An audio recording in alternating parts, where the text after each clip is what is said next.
Laurent. Today, our guest is a special guest, Laurent Estoppey from Switzerland, but originally also based now in States. So I want to say a few words for the quarantine talks today, our conversation. We will have a chance to discuss the great instrument saxophone, which is very important for nowadays. And last year competitions in New York Dance Innovation Chopin and Friends Festival New Vision competition also had category of saxophone. And Laurent, we had this honor that Laurent was in the jury. And he was also recently recorded this piece Kundalini by Rodrigo Busa, who won. And now you can vote for the public prize award, and then the winning prize for the 4 pieces will be performed on this year Chopin and Friends Festival, but this time live. But first of all, I want to tell you a few things about Laurent. Laurent is also a composer, doing a lot of multimedia work, and experimental performer on the saxophone. So he is originally, as I mentioned, from Switzerland, and he graduated at the Lausanne Conservatoire of Music. And he was traveling all around the world with a lot of different groups. Maybe he can tell us about that. Different groups in the different continents, also in South Africa, he was there, I discovered. But now for the last 10 years in the States, so he for sure has a lot to share regarding comparing different education systems in Europe and in the States. First of all, Laurent, so nice to have you. So thank you for being with us. So hello. Hello, and my pleasure to be here with you. Hello, Laurent. So tell us, because you are originally from Switzerland, but where are you now? Because in this difficult time, where are you now? Well, now I'm in Switzerland, so I'm here since beginning of May. Concerts restarted here, thankfully, and so I had a few projects lined up, and so I'm here for 3 months before getting back to the US. Okay, great. But maybe Laurent, tell me about this, because you as a concert perform artist, doing a lot of projects. How have you been for this last year and for these difficult times of the pandemic? And how about your projects? Did you stay home? How could you travel to the Switzerland? Right. Well, obviously, as for any musicians, I think, we've all been very shaken by everything and going through waves. And weirdly enough, now that people are really kind of talking about their experiences, and I find them pretty similar in a certain way.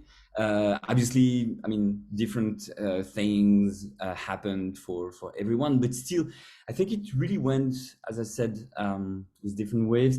At the beginning, it was kind of the shock that everything was canceled, and not knowing, you were like, okay, first it was just for a few weeks. You're like, okay, you have to cancel things. You were working on projects and you know that it won't happen. And then after a few months, okay, we had to try new things, basically. So everyone tried, to stream things, to have collaborations through Zoom, Skype, or whatnot, different things like that. Mm-hmm. And then, so there's been a little hope time in Switzerland, which was the end of August and beginning of September. And actually, I just had this small window to go back for just one concert in a contemporary museum in Geneva, and performing with my Swiss ensemble and with a great artist, Christian Markley. So that was a great thing, but it was the only thing which happened for me, starting from March 2020 till the end of the year. And so it was, and then everything was closed again. So it was weird again. I was able to go back to Switzerland in December and January. Mm-hmm. So, but no shows, obviously, but a lot of people wanted to work. So basically I started a lot of new projects with different people there. So it was kind of, everyone needed, and I feel that there was some sort of hectic moment by the end of 2020. And I don't think it was for myself for sure, but I observed, and now that I talk to people, it happened to a lot of people, that suddenly we really needed to do something. Mm-hmm. And my brain was just producing projects and projects. I don't know if they are any good or not, but still I had to do that. So. But did you practice saxophone at home?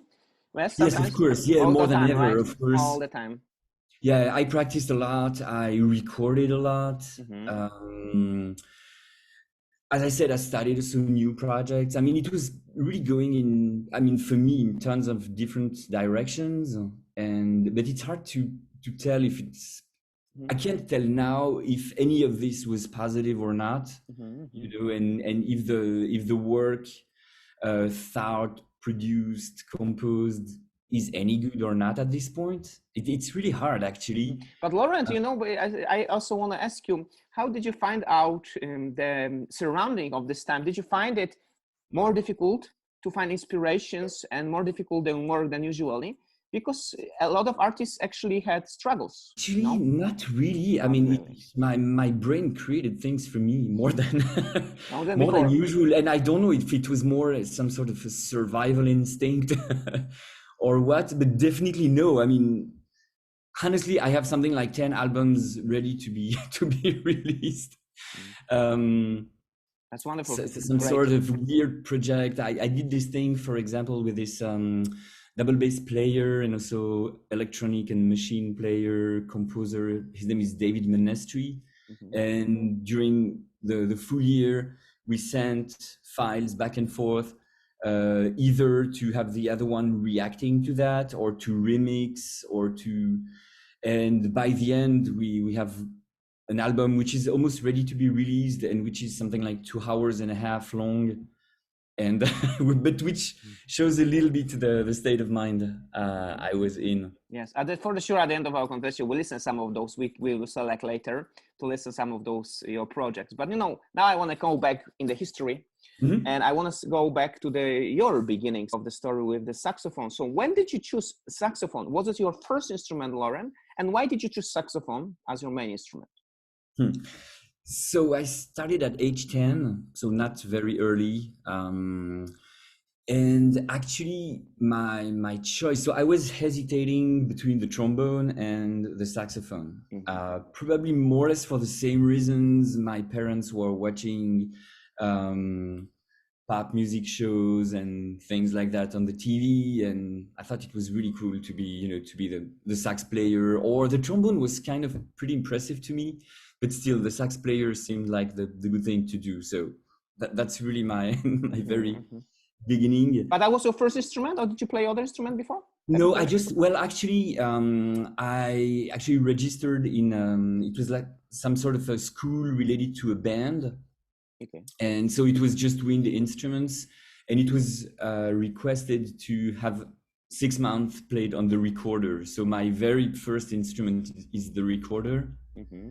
And then I moved on to the saxophone, and I never quit it. And that's your instrument. And then so when I was age around 16, I wasn't clear about the music I wanted to do. So I was really half of me wanted to go to the jazz path and, you know, more jazz rock or jazz funk or whatever. And the other one was still very intrigued by composition and the classical world. And so I happened to choose the conservatory versus the jazz school. And I had a great teacher for 1 year who really taught me all the basics. I mean, the real basics of the classical saxophone. And so then I was like, okay, this is the thing I want to do. And so I continued this direction, first being, let's say, pretty classical, also aesthetically, but very early on, always very intrigued by contemporary music and all the maybe the freedom, but also the intellectual freedom that I can find in contemporary music. And so it took more and more space into my work. And after that, the improvisation also started to grow. Till the point that now maybe I'm almost half in my projects and concerts. Half of them are really still very dedicated to working with composers and working on written music, and the other one more on the improvisation side. and more, if I can blend the two of them, this is perfect for me. That's great. But when you teach also, Laurent, do you also teach your students improvisation? When you have master Yes, classes, absolutely. you teach Yes, improvisation, right? Okay. Yeah, I think it's so important. You can discover things from total different angles. You think about music since the first sound, and that's always the thing, right? I mean, of course I respect a lot all the classical tradition and everything, but you build yourself on not making mistakes, on doing things perfectly and all these things. What I really like with improvisation is like, okay, mistake doesn't exist. Perfection, I don't know what it is. You search more, you go further, you develop yourself, and okay, you're just playing one sound. This is music because you're thinking in terms of music, and I really enjoy that, and I try also to convey this thing to students. Great. But how is the tradition of the saxophone in Switzerland? Is this a long tradition? How are there many students who want to play the saxophone in Switzerland? I think so. So the tradition, so historically, the classical saxophone is French. I mean, in his teaching, obviously it was invented by a Belgian. Belgium, yeah. So Adolphe Sax. Yes, Sax. But he was based in Paris. He taught in the conservatory at one point to try to get students playing the saxophone. So it was very Paris based. And so then there is this direct influence which came to Switzerland. So basically, I'd say in the 70s probably, the main teachers, they were just 2 or 3 of them, were all the first teachers of the main classical player in France, and the guy who really built the tradition or started to build a tradition for classical saxophone. So it really came from there. Okay. So I would say that the system, Switzerland is not divided, but made of 2 main parts. There are 4 total, but there is the French part and the German part. And you can find that also in the pedagogy, where the French part is kind of really similar to what happens in France, for example. So, it's a lot of note reading and a lot of training around that. And the German part, which is kind of more open towards the German pedagogy in a certain way. And so then I would say the Swiss classical saxophone is borrowing from these things, basically. But then it's not very different from the French saxophone. But Laura, now you can compare because you live in the States, right? So how do you compare? Do you think there is more interest in the States in the saxophone than in Europe, or maybe it's different? No, I wouldn't say more. I don't know. It's hard to have a big generality, but what I could say, because so the thing also is that the main classical teachers in the US were also from the same teacher, Marcel Muhl, at the beginning. So basically they really took this tradition and they built the same thing in a certain way. So we can aesthetically maybe see a little bit of I would say maybe the American sound, probably due to the way they talk versus the francophones. Maybe you will have maybe a bigger sound, a rounder sound in a certain way, but still the aesthetic is very close, it's very similar. I would say that then in the tradition, there is something in general where Europe were closer to all the avant-gardes, thinking about all the Darmstadt school, right? Which experimentation in the sounds, right, and extensions of the sound. Exactly. But I would say first, really more this sort of there was Darmstadt here in Europe. And in the US, it was more the opening, of the New York school. But do you think that we have something similar to Darmstadt in the States, if you can compare? Because there were many festivals, Aspen, Tanglewood, but it's not. Do you think it's similar to Darmstadt? No. maybe, I mean, probably yes, in the tradition and the ideas, but then here it's totally normal to play, to listen to, I mean, Schoenberg, Weber, and Right, right. all these roots, and to build on that. And also musically, I feel that playing contemporary music is in Europe is totally normal. You're a kid now in a conservatory. I would say all the good or interesting teachers, they really teach contemporary music. This is totally normal. And where I feel that in the US, it is not, because the thing is also that in the US, mostly the kids start way later to learn an instrument, right? It's mostly through school and through bands. Whereas now in Europe, most of the kids, they start at age 6 or 7, and with teachers who are super open, or more and more of them are very open to contemporary music. So basically they're exposed to this music, they know it. And so by the end, I would say it's way more normal to play this music here than in the US, I would say. Okay. But why did you move, Laurent, to North Carolina? And why did you choose North Carolina? And that was 2010, right? Right. Reason is love. Love, okay. So no, actually you were mentioning South Africa. South Africa also as a pro project. And so yes. Actually, it was in 2009 that I was touring in South Africa with my Swiss ensemble, and it was a collaboration with South African musicians. And amazing. Just life just made this thing that we met there for a few hours. She's an art historian, and she was teaching in Greensboro.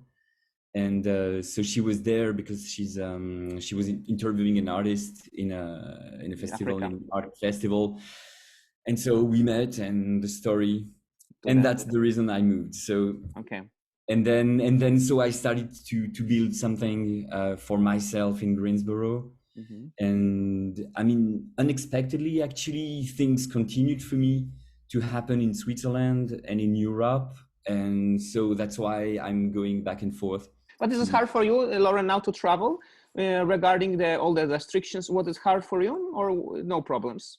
Yes, no. It's pretty complicated. I mean, now things seems to be way easier. I was pretty lucky. So the thing is, I have a Swiss passport and I have the US green card. So at least, as border are concerned, that's okay. Fine. And then it was just, I mean, absolutely not pleasant to take a plane, if it's pleasant to take a plane anyway, but it was really way worse to do so. Okay. But Laurent also, okay, so you came to 2010, you play with a lot of ensembles, and before in the contemporary music, you mentioned about also this old tradition, but also about have you played the orchestras? Because orchestras, for example, sometimes they request saxophone. Absolutely. Right? So how is the situation with the saxophone nowadays with orchestras? It's weird. I mean, the situation actually is mostly economical, because actually I used to play way more 15 or 20 years ago, and it's not that, of course, there are a lot of great saxophonists and everything, that's not the point, but really the amount of production, including the saxophone, just decreased tremendously. And so I'm still affiliated to a few very good orchestras in Switzerland. And so most of the time I'm still pretty, lucky that, okay, they call me if they need a saxophone. But, when it was literally a few times a year that they had a production request requiring the saxophone, now it's barely a couple, one or two maybe. And so this thing came with two things, I think. So they are struggling with money, and basically they avoid getting people, extra musicians to play.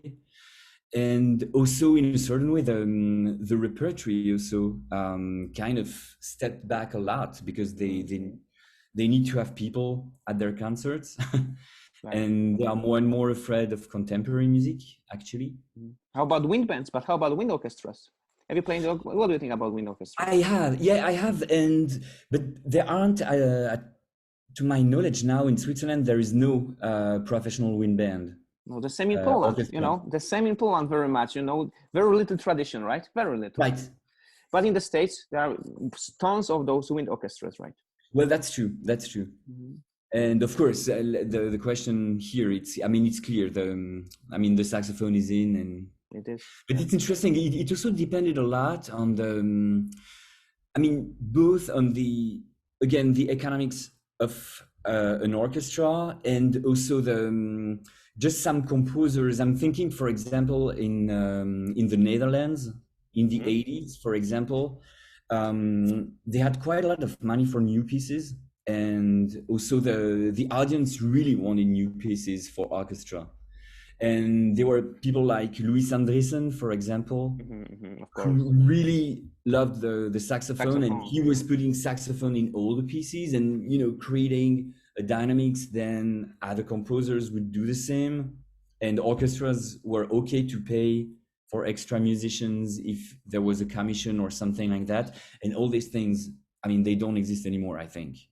But the recent piece, but Laurent, there was a recent premiere of the Louis Andriessen with New Philharmonics. There was no saxophone. And New Philharmonics. So maybe, unfortunately, that this is an evidence of that. I don't know, but I was there. I know saxophone. But definitely, well, I still have some occasions, of course, to play with orchestras, but it's less and less. But what do you think, Laurent, also a repertoire for the wind orchestra? It's also very much repertoire. Yes, there's a lot of pieces, but not so many experimental in the way that we could expect as a composer. I'm asking many composers why they don't write for winds. Many reject still to write for winds. It's true. It's hard to say. I'm not sure I have a clear analysis of that. I don't know.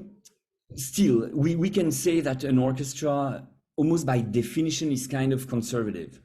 Just in the idea of bringing all the people to rely on a conductor and everything. It's still something from the 18th century. It's built from that. So, they want, and, I'm not saying that critically or whatever, it's not a judgment of value, but I really think that an orchestra, by definition, is pretty conservative. And in a certain way, what I've seen of different experiences about wind instruments, at least in Switzerland, most of the time it was built in a conservative way. The full mentality of everyone, but also the repertoire was more to still remain to a neoclassical type of music, or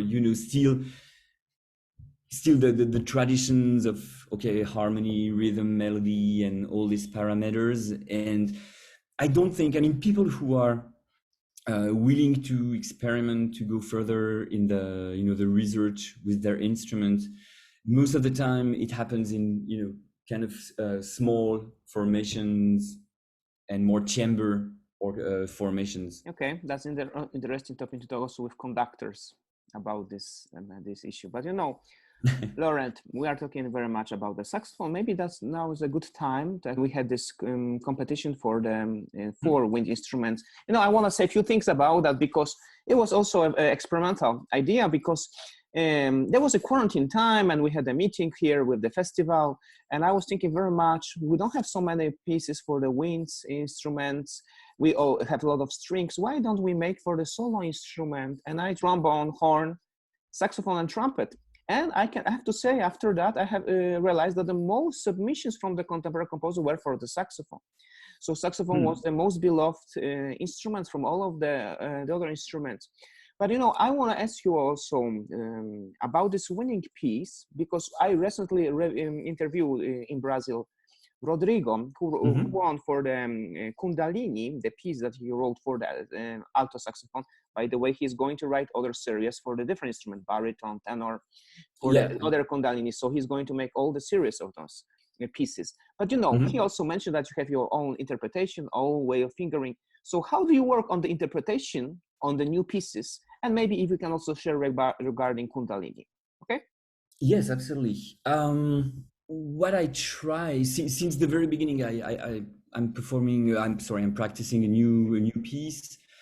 I try to obviously understand the music and what I have to do and all that, but also to try to understand the composer a little bit. Really Mm-hmm. trying who's behind the piece, what do they want to express, but also maybe their trying to understand also their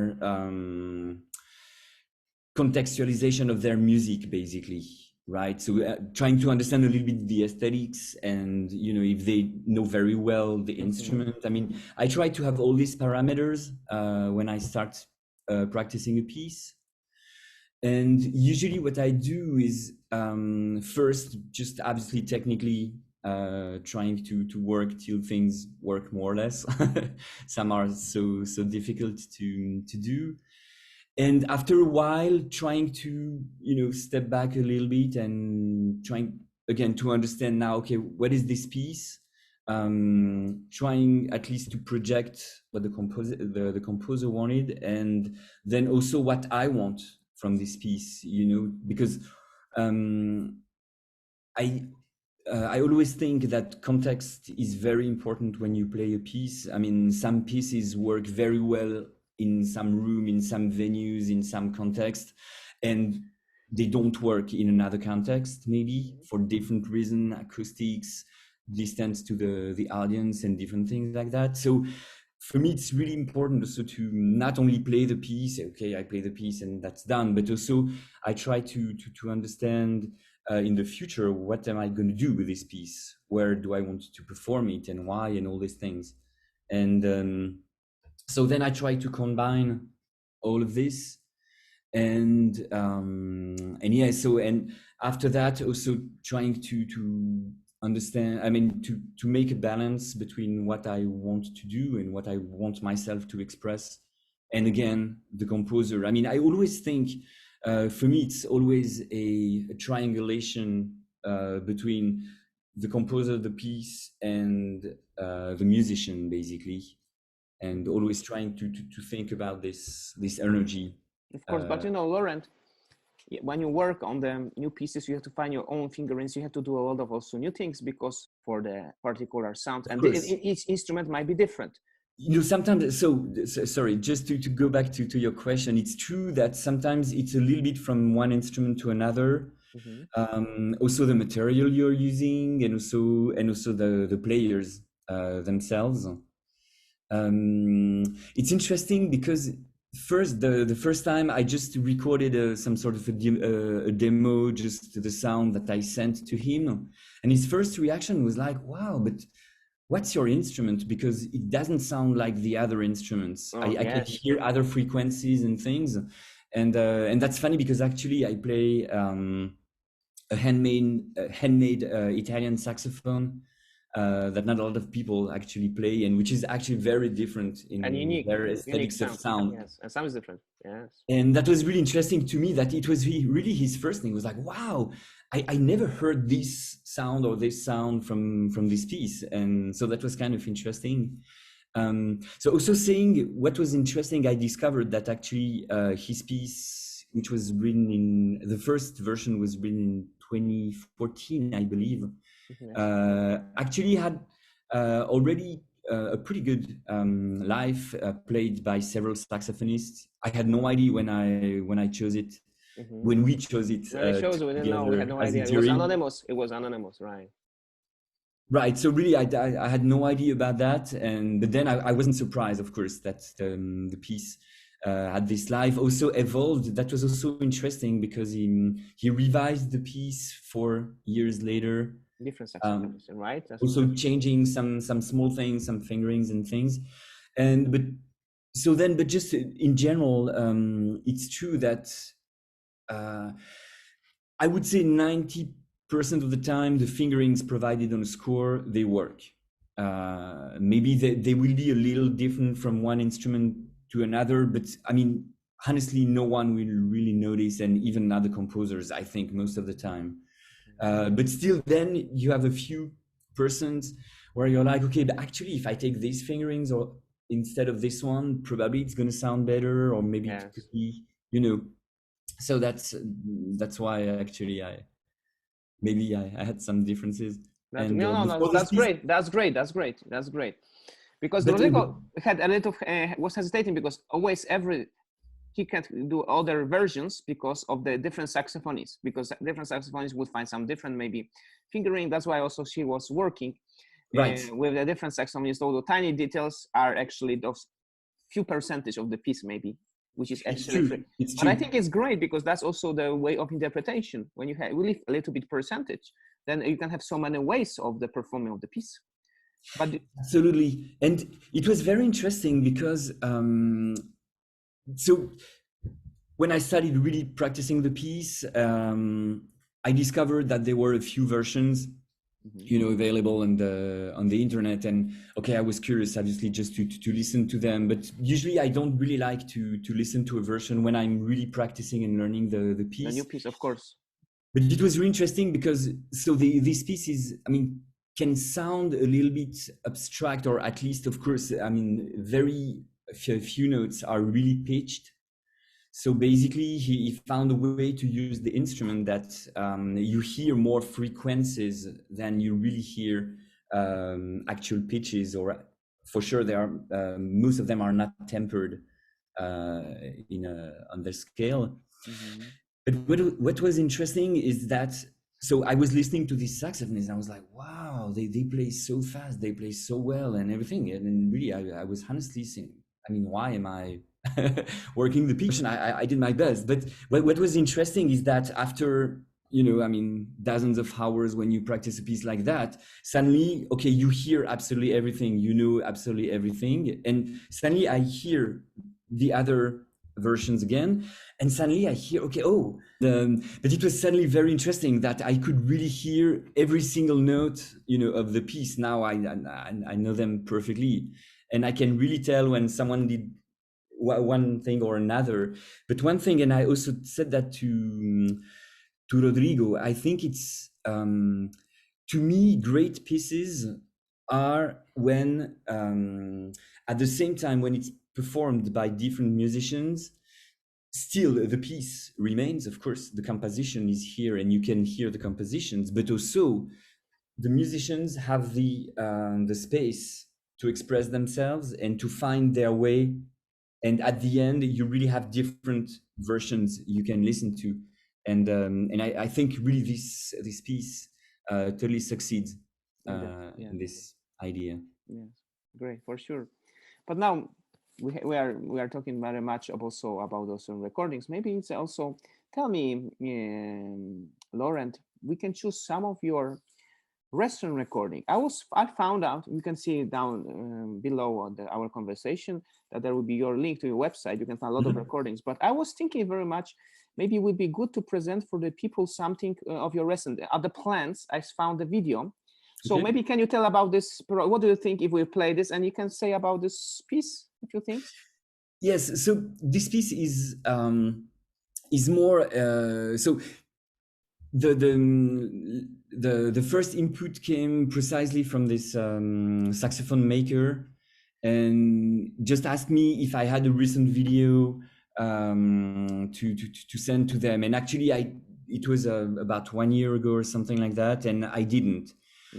And so it was interesting because I was walking around my neighborhood, and there was this huge former plant, mostly textile.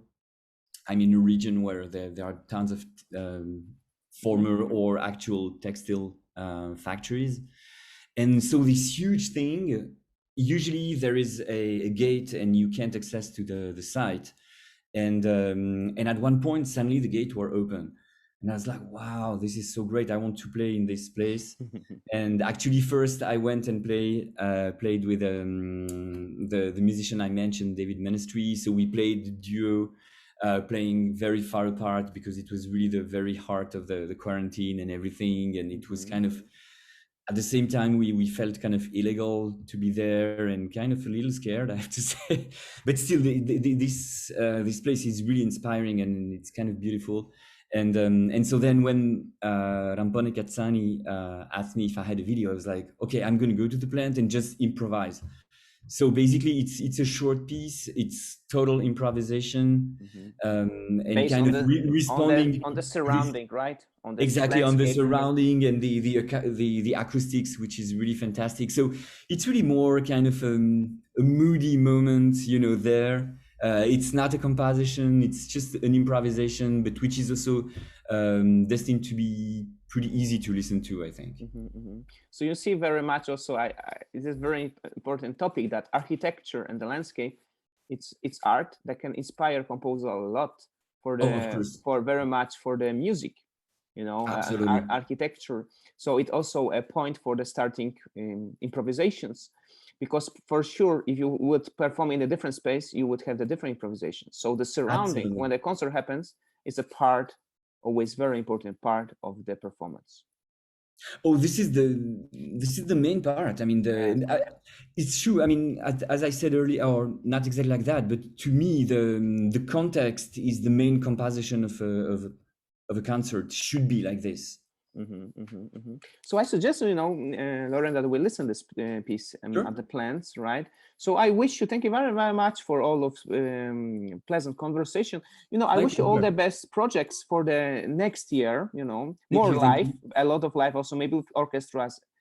Yes, hopefully. No, absolutely. No, everyone is so eager. And actually, I wish that to all the musicians that and the listeners also. I mean, people are so eager to go back to the concert halls or whatever. And I mean, all the arts venues.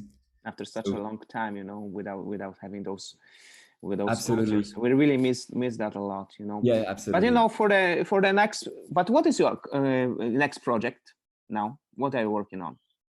So actually, it's going to be in 2 weeks from now, even less than 2 weeks. So my ensemble in Switzerland called Babel, we are 5 musicians. And we did a project back in 2015, which we called Concertos.